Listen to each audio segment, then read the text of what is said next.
On a quiet Sunday morning, the church bell rang through the town as a man walked in wearing his best suit, calm, collected, and even smiling.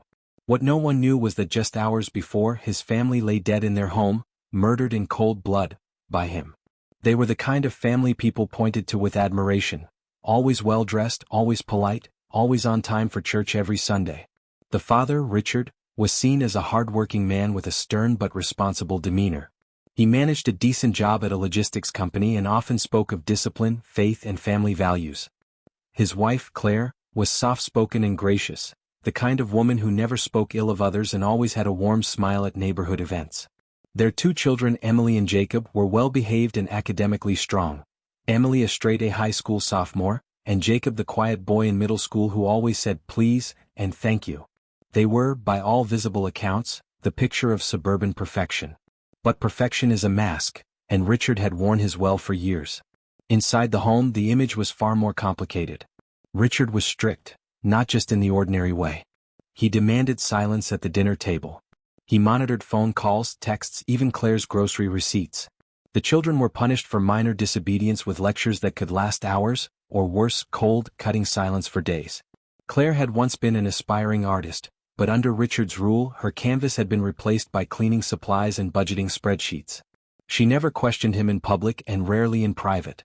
Friends noticed she often seemed tired, but she would laugh it off and change the subject. Richard's grip on the family was total, emotional, financial, and psychological. Neighbors sometimes caught glimpses of the truth.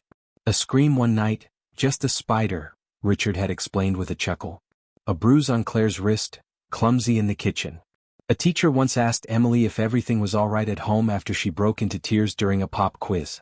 Emily quickly assured her it was nothing, just stress. The conversation ended there.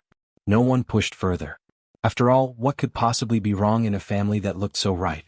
But beneath the neat lawn and friendly waves was a man unraveling. Richard had begun to show signs of paranoia. He believed Claire was hiding money, that the children were turning against him, that the entire world was built to undermine his control. Financial pressure added weight to his mind. Recent layoffs at work, late mortgage payments, quiet arguments behind bedroom doors. Claire had quietly been looking at part-time jobs, something Richard found out and erupted over. How dare she work, he shouted, implying he wasn't enough. That night he punched a hole in the wall.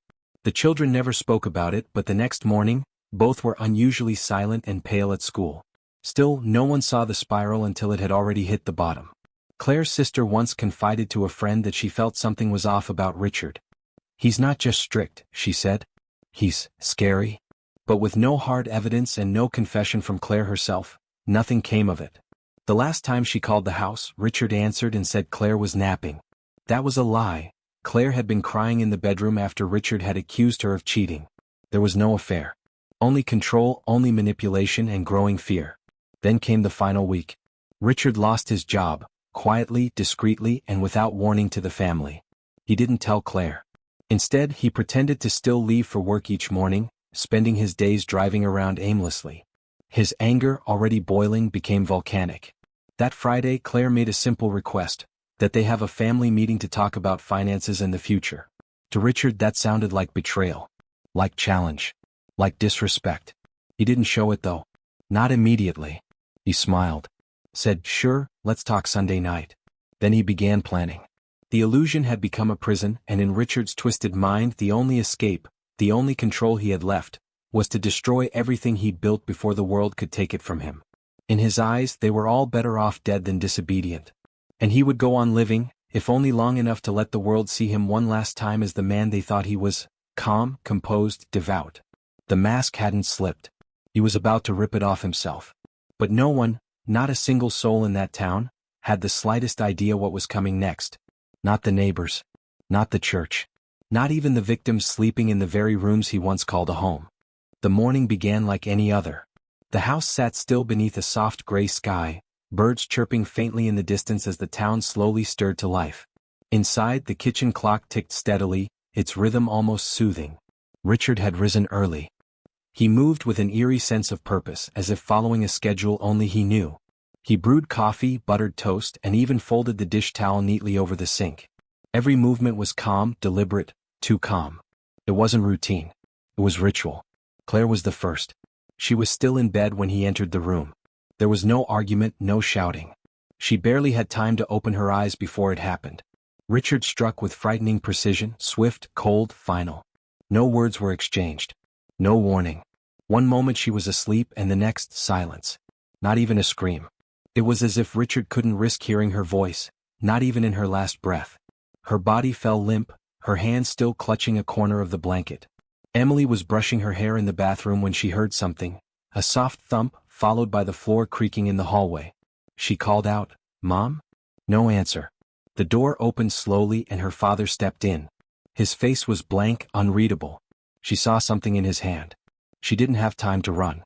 The toothbrush slipped from her fingers. He stepped forward. There was a sharp sound. Then another. Emily's legs buckled.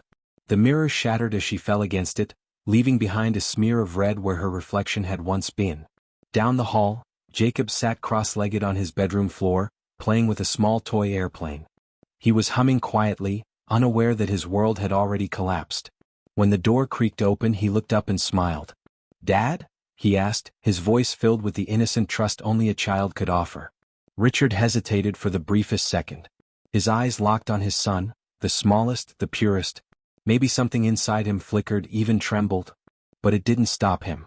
He moved forward, his steps heavy now. The room filled with the sound of Jacob's confused whimper, then nothing. By the time the clock struck 8 a.m., the house was a tomb. The scent of warm toast lingered in the kitchen, completely out of place among the cold and the blood. Richard washed his hands. Carefully. He changed into clean clothes, his best suit freshly ironed. He took one last look around. Everything was quiet. Perfectly still. He locked the front door behind him, not in panic but with practiced calm. Then he got into the car and started the engine. The drive to church was a short one. Less than 10 minutes. Along the way he passed neighbors walking dogs, kids on bikes, a jogger waving at him. He nodded politely, even offered a small wave. His mind wasn't racing. It wasn't clouded with guilt or horror. It was disturbingly clear. He knew exactly what he had done. And he was prepared to live in the lie a little longer. At church, the congregation was already gathering. The scent of fresh flowers filled the air. Families greeted each other with warm handshakes and gentle laughter. Richard walked in, smiling, calm, a Bible tucked under his arm. "Morning, Richard," the pastor said cheerfully. "Beautiful day." "It is," Richard replied. "Blessed really." No one suspected a thing. He sat through the entire service without flinching. Sang hymns. Bowed his head during prayer. Even dropped a folded check into the offering basket, a gesture of charity from a man whose hands were stained with unthinkable violence just hours before. During the post-sermon mingle, he chatted with friends, asked about their children, even complimented a young mother on her newborn baby. "A real gift," he said, smiling. Back at the house, no one yet knew what had happened. The neighborhood was quiet. No one heard the screams, because there were none. Richard had made sure of that. It wasn't until hours later, when Claire's sister failed to reach her by phone and decided to drop by, that suspicion began to bloom. She knocked. No answer. The windows were shut, the curtains drawn. That's when she called the police, just to be safe. The responding officers arrived around 6 p.m. They expected to find a simple misunderstanding. Maybe the family was out, maybe phones were off. But the moment they stepped inside, the air changed. The silence wasn't normal. It was heavy. Oppressive. The scent of dried blood hit first. Then the living room, untouched. The kitchen, neat. But the bedrooms, each one a nightmare frozen in time. Claire's body still tangled in sheets. Emily sprawled in a shattered bathroom. Jacob, lifeless on the floor, his toy airplane inches from his hand. One by one the pieces began falling into place. The timeline. The eerie calm. And the realization that the man who had done this had just spent the entire day in their presence, worshipping at the altar, shaking hands, smiling. By the time police arrived at the church that evening, Richard was still there, sipping coffee, chatting with the pastor about Sunday's message. When officers approached him, he didn't resist. He didn't run. He simply stood up, turned to the pastor and said, "Excuse me." Then, without a hint of remorse, he walked into custody. What chilled the town to its core wasn't just the brutality of the murders, it was how normal he made it all seem. How easy it was for him to blend in like nothing had happened. As if he believed that by stepping into the church, he could wash away the blood. But some stains don't fade. Not even in the house of God. After extinguishing the lives of his wife and 2 children, Richard didn't flee, didn't panic, and didn't make a single mistake that might suggest guilt. Instead, he stepped into the role of the devoted churchgoer one last time. With each calculated breath, he walked further into his deception. The horror he had just committed was buried beneath a polished exterior, pressed clothes, clean-shaven face, polished shoes. He even remembered to bring his Bible. There was no hint in his expression, no tremble in his hands. If anything, he seemed lighter, almost peaceful. When he entered the church, no one looked at him twice. He was Richard, the dependable father, the man who always held the door open for the elderly, who read scripture during Sunday service, who always sat in the same pew with his family. But this time he sat alone.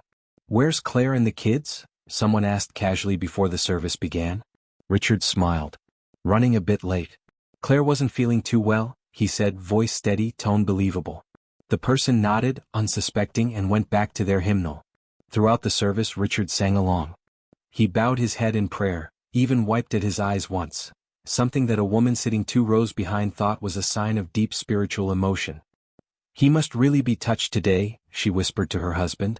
What no one knew was that the same hands now raised in worship had ended 3 innocent lives just that morning.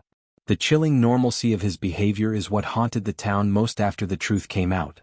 After service, during coffee hour, Richard mingled. He laughed at jokes, asked about vacation plans, and even held a newborn baby while congratulating the young couple.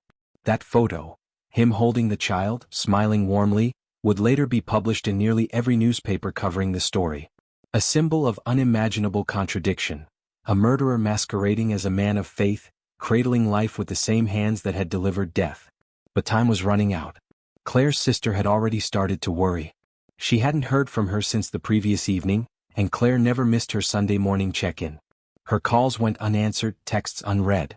That quiet, gnawing feeling that something was wrong became a knot in her stomach. Around mid-afternoon, she drove to their house.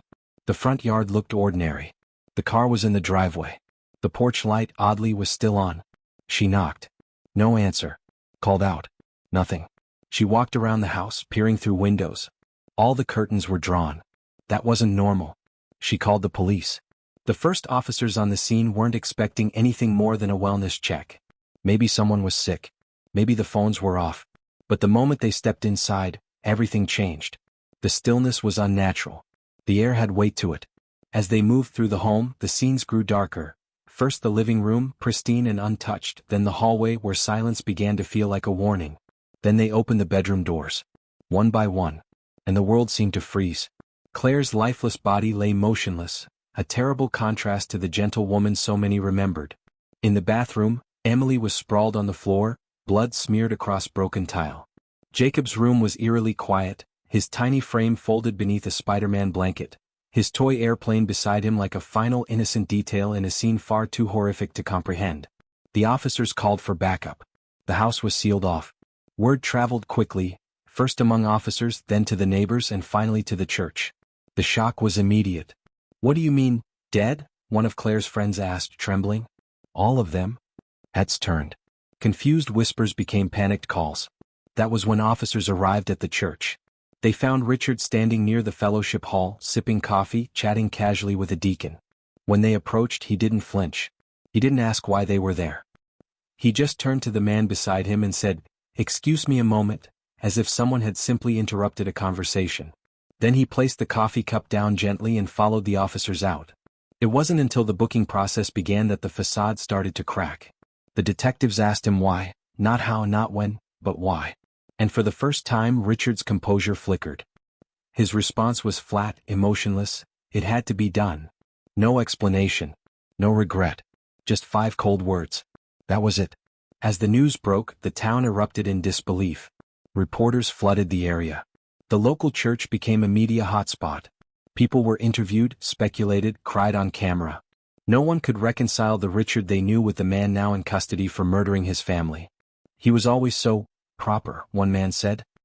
"He looked you in the eye when he shook your hand. You just never know."